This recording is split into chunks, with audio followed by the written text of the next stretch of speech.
पूरा हिंदुस्तान में एक टिकट मुसलमान को नहीं देते, एक विधायक मुसलमान का नहीं बनाते, एक सांसद मुसलमान का नहीं बनाते, एक मंत्री मुसलमान का नहीं बनाते। इसलिए पार्लियामेंट के अंदर मंत्री झूठ बोलता है कि यह बिल मुसलमानों का भला करने के लिए आया गया है, यह बिल मुसलमानों का नुकसान करने के लिए, उनकी संपत्तियों पे कब्जा करने के लिए लाया गया है। रिकॉर्ड 3 बार सर्वे हुआ, 95 के एक्ट में लिखा गया है हर 10 साल में वक्फ की संपत्तियों का पूरे देश में सर्वे होगा, उसका रिकॉर्ड मेंटेन किया जाएगा।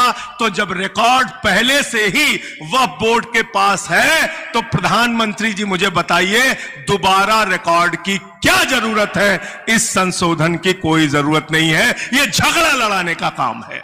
अल्लाह को, खुदा को, रब्बुल आलमीन, पूरे आलम का रब, सिर्फ मुसलमानों का रब नहीं।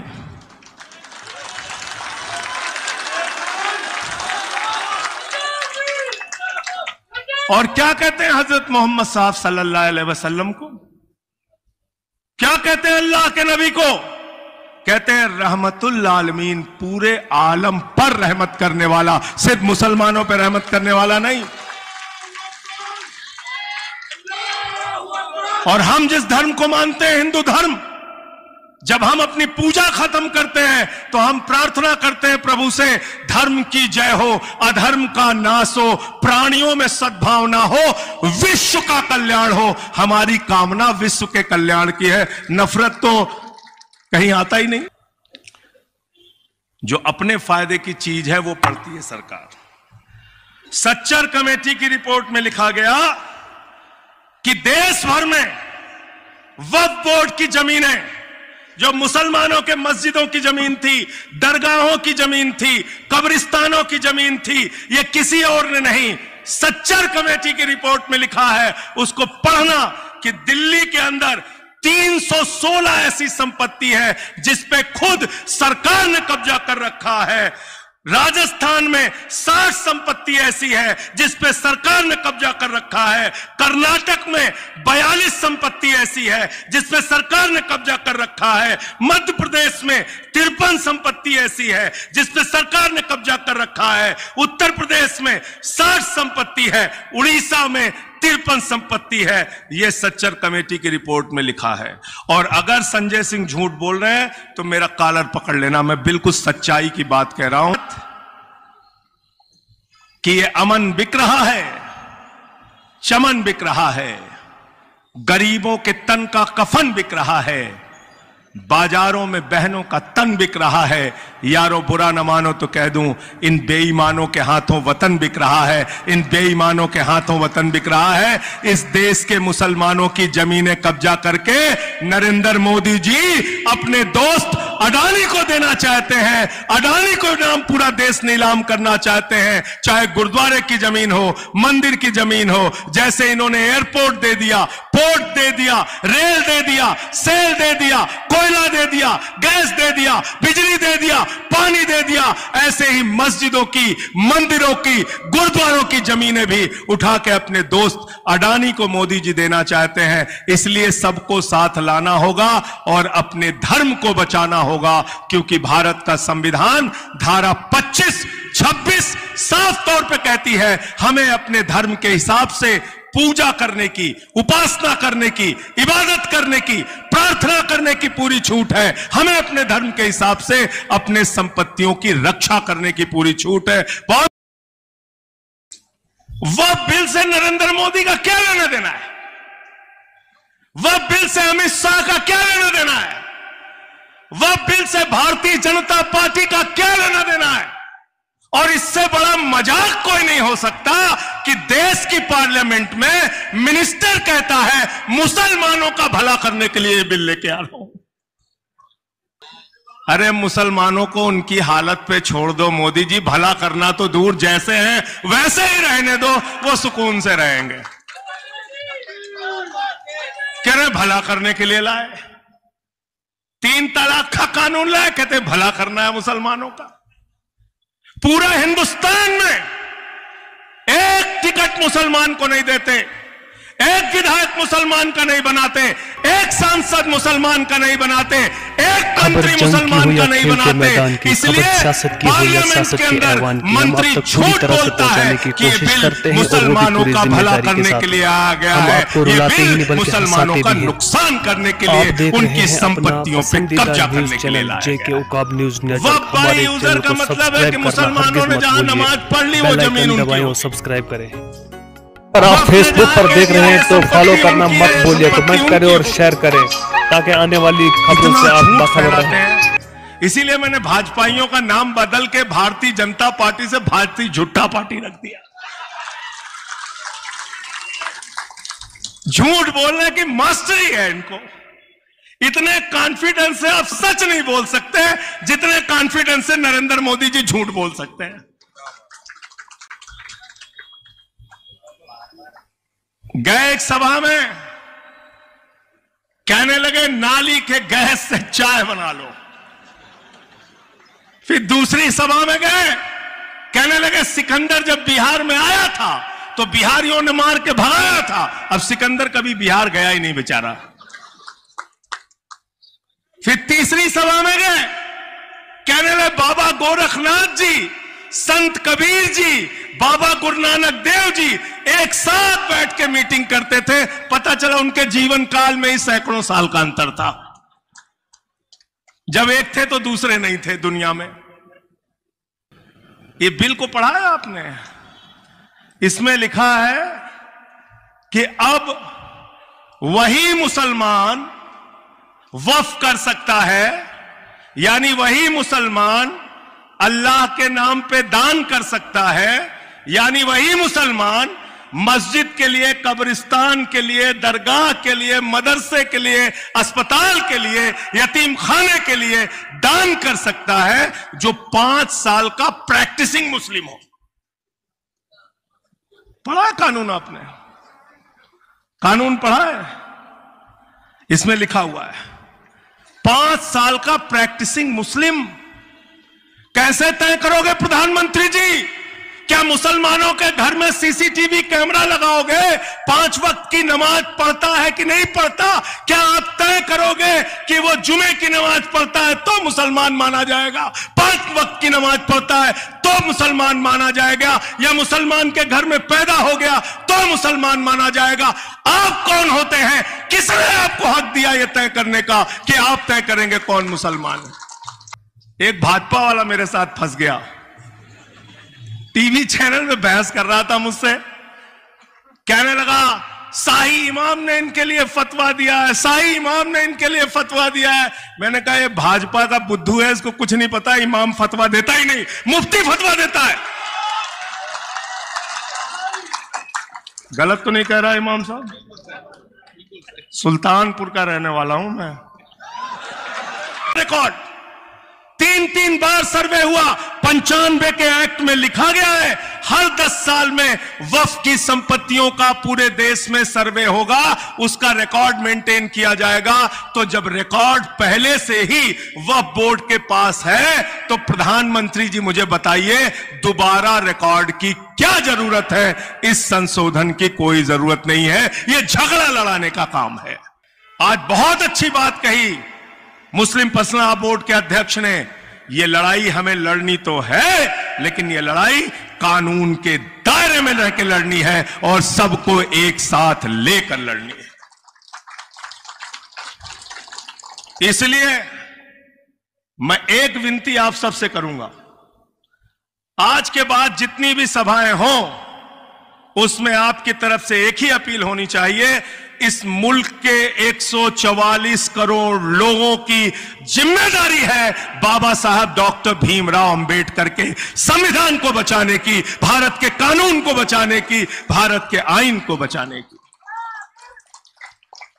और सबसे अपील कीजिए, और अदीब साहब जिस दिन आदेश दे देंगे जो सभा आप कहेंगे मैं कराऊंगा, सिर्फ मंच पे मुसलमान होंगे, बाकी आगे सारे हिंदू और दूसरी बिरादरी के लोग बैठेंगे आपकी लड़ाई में। कोई मत सोचिएगा कि ये सिर्फ मुसलमानों की लड़ाई है। अल्लाह को, खुदा को, रब्बुल आलमीन पूरे आलम का रब, सिर्फ मुसलमानों का रब नहीं।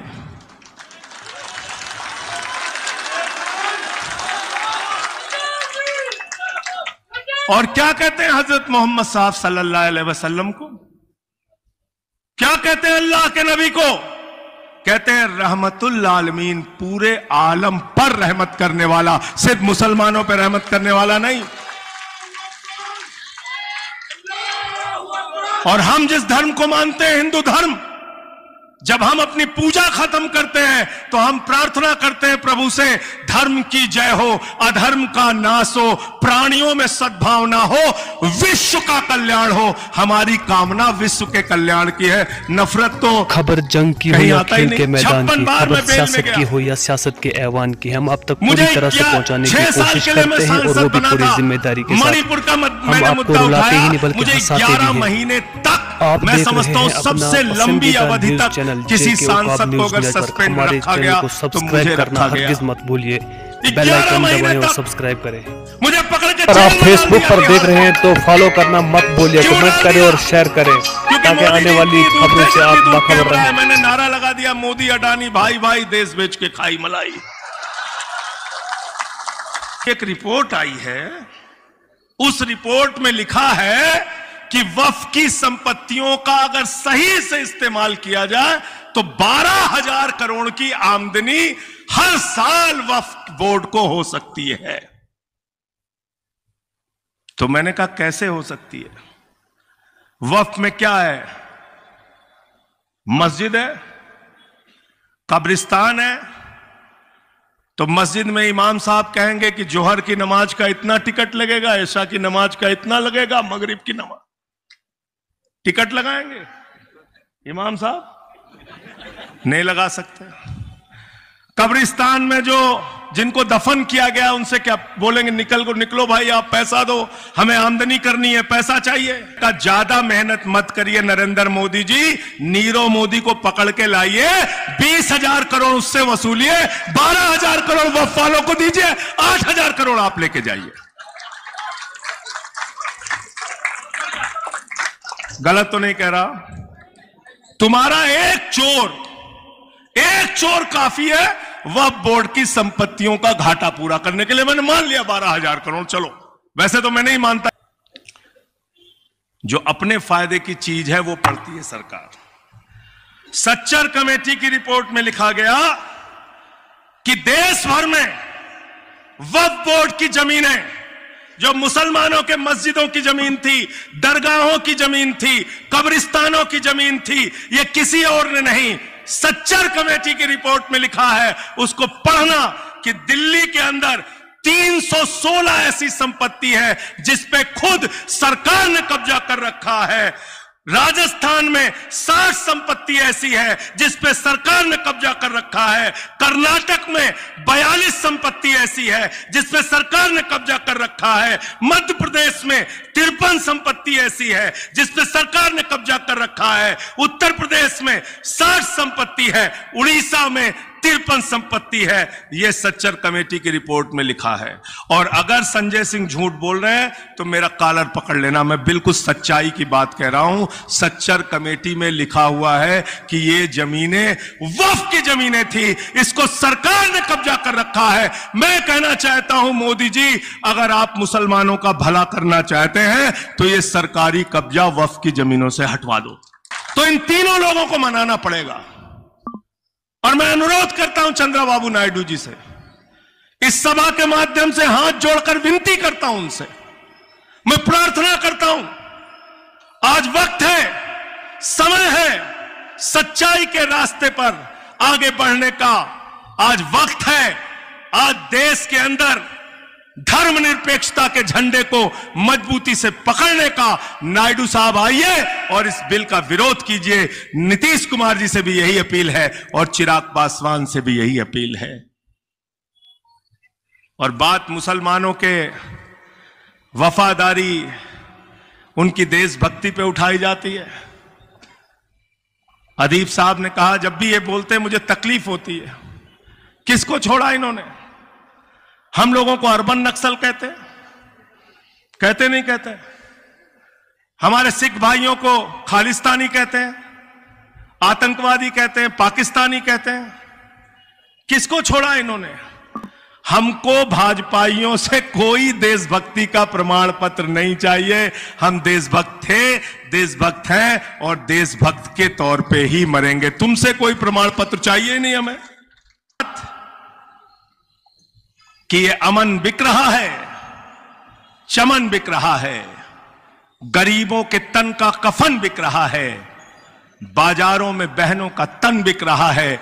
यारो बुरा न मानो तो कह दूं, इन बेईमानों के हाथों वतन बिक रहा है, इन बेईमानों के हाथों वतन बिक रहा है। इस देश के मुसलमानों की जमीनें कब्जा करके नरेंद्र मोदी जी अपने दोस्त अडानी को देना चाहते हैं। अडानी को नाम पूरा देश नीलाम करना चाहते हैं, चाहे गुरुद्वारे की जमीन हो, मंदिर की जमीन हो। जैसे इन्होंने एयरपोर्ट दे दिया, पोर्ट दे दिया, रेल दे दिया, सेल दे दिया, कोयला दे दिया, गैस दे दिया, बिजली दे दिया, पानी दे दिया, ऐसे ही मस्जिदों की, मंदिरों की, गुरुद्वारों की जमीनें भी उठा के अपने दोस्त अडानी को मोदी जी देना चाहते हैं। इसलिए सबको साथ लाना होगा और अपने धर्म को बचाना होगा, क्योंकि भारत का संविधान धारा 25, 26 साफ तौर पे कहती है हमें अपने धर्म के हिसाब से पूजा करने की, उपासना करने की, इबादत करने की, प्रार्थना करने की पूरी छूट है। हमें अपने धर्म के हिसाब से अपने संपत्तियों की रक्षा करने की पूरी छूट है। बहुत बहुत शुक्रिया, बहुत बहुत धन्यवाद। इंकलाब। खबर जंग की हो या खेल के मैदान की, खबर सियासत की हो या सियासत के ऐवान की, हम आप तक पूरी तरह से पहुंचाने की कोशिश करते हैं और वो भी पूरी जिम्मेदारी के साथ। हम आपको रुलाते ही नहीं बल्कि हंसाते भी हैं। आप देख रहे हैं अपना पसंदीदा news channel JK Uqaab news network. हमारे चैनल को सब्सक्राइब करना हरगिज़ मत भूलिए, बेल आइकन दबाएं और सब्सक्राइब करें। अगर आप फेसबुक पर देख रहे हैं तो फॉलो करना मत भूलिए, कमेंट करें और शेयर करें ताकि आने वाली खबरों से आप बाखबर रहें।